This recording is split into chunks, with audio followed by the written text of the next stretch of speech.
আসসালামু আলাইকুম প্রিয় ফুটবল ফ্যান, আশা করি আপনারা সকলে অনেক ভালো আছেন। ব্রাজিলের সবথেকে দামি কোচ হতে চলেছে কোচ কার্লো আনচেলত্তি। এই নতুন কোচার ব্রাজিলের সবথেকে দামি কোচ হতে চলেছে। আজকে আমি আলোচনা করতে চলেছি ব্রাজিলের সবথেকে দামি কোচ নিয়ে। যারা আমার এই চ্যানেলের নিয়মিত দর্শক তাদেরকে অসংখ্য ধন্যবাদ, আর যারা নতুন রয়েছেন তারা এই ভিডিওটি না টেনে সম্পূর্ণ দেখার জন্য অনুরোধ রইল। যে কোনো মূল্যে ব্রাজিল তাকে পেতে প্রস্তুত রয়েছে। আগামী জুন মাসে হয়তো তাকে ব্রাজিলের ডাগআউটে দেখা গেলেও যেতে পারে। এটি আপনি শিওর থাকতে পারেন যে কোচ কার্লো আনচেলত্তি ব্রাজিলের পরবর্তী কোচার হতে চলেছে, এমনটাই দাবি করছে কিছু স্প্যানিশ গণমাধ্যম। সিবেফ কোচ কার্লো আনচেলত্তিকে যত টাকা দিয়ে ব্রাজিলের কোচ বানাতে চাচ্ছে শুনলে আপনার চোখ কপালে উঠে যেতে পারে।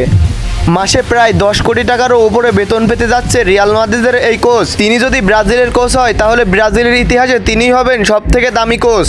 এই কারণে সিবিএফ তাকে পাওয়ার জন্য মরিয়া হয়ে রয়েছে। তো আপনাদের কাছে কি মনে হয়, যদি কোচ কার্লো আনচেলত্তি ব্রাজিলের কোচ হয়ে আসে তাহলে কি ব্রাজিল উন্নতি করতে পারবে 2026 বিশ্বকাপে, নাকি ব্যর্থ হয়ে থাকবে? কমেন্ট করে জানাতে পারেন। আমার কাছে তো মনে হচ্ছে 2026 বিশ্বকাপ যদি কার্লো আনচেলত্তির অধীনে খেলে ব্রাজিল, তাহলে অবশ্যই ব্রাজিল কিছু ভালো একটা কিছু করতে চলেছে। তো আপনার কাছে কি মনে হয় কমেন্ট করে জানিয়ে দিন। আর আপনি কোন দলের সাপোর্ট করেন সেটাও বলতে পারেন কমেন্টে।